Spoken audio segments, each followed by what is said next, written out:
How much money can I make with 100 shares of VOO Vanguard's ETF of the S&P 500? My goal is to go from one share to 100 and document my journey along the way to see how much money I make from compound interest. If that seems like something that you're into, make sure you follow and subscribe to the channel so that way you can get updates on how this challenge is going for me, and maybe you can do the same thing yourself. My name is Marcus. I'm 42 years old and I made this channel to document my investment journey. This is not financial advice, and I do not recommend that you guys do what I do simply because I'm doing it. Make sure you contact a licensed professional to give you sound tax advice, sound investing advice, and sound monetary advice. With all that out of the way, I'm 42 years old, just getting started in my retirement and investment journey. I've wasted a lot of years and I'm starting with small increments to show everyday people like myself that they just got to get started, guys. You don't have to have millions of dollars or even thousands of dollars to get started with investing. It just takes consistency and time in the market. Compound interest is the best part about all of this because it's how the money grows over time. You can start with something as minimal as $5 a day and you'd be very surprised at the results. So what I'm going to do is I'm going to pull up my Robinhood portfolio. We're going to jump inside there and I'm going to show you guys the numbers. Now, before we go over my Robinhood portfolio, I do want to go over what VOO is. As I said earlier, it's the Vanguard S&P 500. And so right now, the current price is $628 per share. And so I'll be buying some of this stock inside this video, so stay tuned for that. But I want to break down what the stock holds. It holds 35% of its technology, 13% is financials, 10% is consumer cyclical, 10% is communication, 8.8% is healthcare, 7.25% is industrials, 4.91% is consumer defensive, 2.89% is energy, 2.35% is utilities, 1.94% is real estate, and 1.58% is basic material.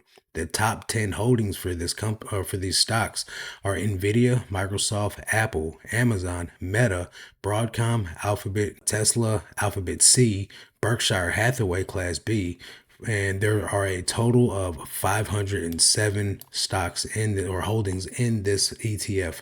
Now, the best thing about this is, guys, is that over the last 10 years, this stock has been up on average about 10%. So that tells you that if you put your money in this stock, the S&P 500 will continue to go up on average. Some years will be up, some years will be down. Some years as high as 20%, some years down as low as 20%. But all in all, the average will equal out to be about 10% for your time in this market. Now, here we are inside my Robinhood Roth IRA account, $1,137. Year to date, I'm up $49.38. I've only been in this account since August 25th of 2025. So I'm just about a week past being in the stock market for about 2 months. And this is just the Roth. I have an actual investing account that has about $1,400 in it as well. So what I'm going to do is pull up VOO on the screen for you guys. And currently what I have right now is $601 of VOO.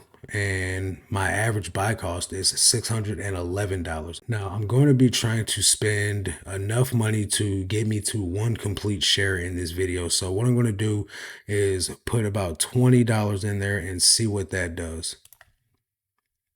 So I'm making the purchase right now. I've purchased $20. This will go on my account tomorrow morning when the stock market is open. And you see right here, it brought me up to 0.98. So about another $8 or so, and I'll be at one complete share. Let's see. Let's go ahead and spend another $8. $8. We'll go ahead and buy that. Okay, so now we see that we're at one complete share of VOO. So that's great. My goal is to get to 100 shares in this portfolio. Now, here's the thing. This is inside my Roth IRA account. You can only invest $7,000 per year in your Roth. And with it being November, I'm definitely not going to be able to max this account out this year, but I'm 100% sure that I will max this account out next year just because I'll have more time in the market. So now if we go down here and we look at the numbers, we'll see that I have $629, One share of this is $628. And so far, year to date, I'm up $15.87. Now, that's just a little bit over 2.5%. So we got to understand, guys, that 10% is about what we can make on average.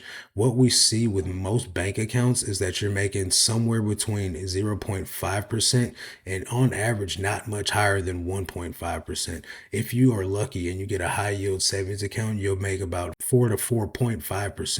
But some of them want you to do things like you have to get a direct deposit in that account. So say that I personally am banking with Chime right now, and my savings account on Chime, since I get a direct deposit into that account, is at 3.75, which is better than most bank accounts. But if I were to switch to something like SoFi or just another one of those high yield savings accounts and get my direct deposit in there, I can make, I think, 4.5% in SoFi. So I will be switching bank accounts soon to be able to get a higher interest rate on my money that I have in the savings account. Now, one of the things that you want to be mindful of is that there are several stocks that invest into the S&P 500, and you have to pick the one that works best for you. I've chosen VOO because I like the versatility of the holdings that it has, but I also like the fact that it invests in a lot of the Magnificent Seven corporations. Now, I do also have some small shares of individual stocks in the Magnificent Seven. That's just for a little bit more high risky plays. Now, I am aware that I will end up maxing out my Roth IRA account, and I will have to get into some more individual stocks as I go into 2026. The plan moving forward is to max out my Roth IRA with the amount of VOO and the amount of QQQI, SCHD, and I've got some NASDAQ stocks all in my Roth IRA. Once I max out my Roth IRA for the year, I'm going to be going heavy on my individual stocks that I have in my investment portfolio, but that's a video for another day. The whole point of this video is to just get the ball rolling on acquiring as many shares of VOO as possible. My goal is 100, but once I acquire 100 shares, I will keep on investing into VOO. This is going to be a stock that I acquire and hold for the long run until I retire. This will be my predominant ETF. I have more money in VOO than I have in any current ETF right now at this point in time, and I plan on it staying that way. What are you guys' thoughts on VOO? What is your highest stock that you're invested in, and do you plan on acquiring any VOO if you don't have any currently? That's going to do it for this one. Remember, guys, just get started. I'll catch you guys on the next one. Until then, God bless.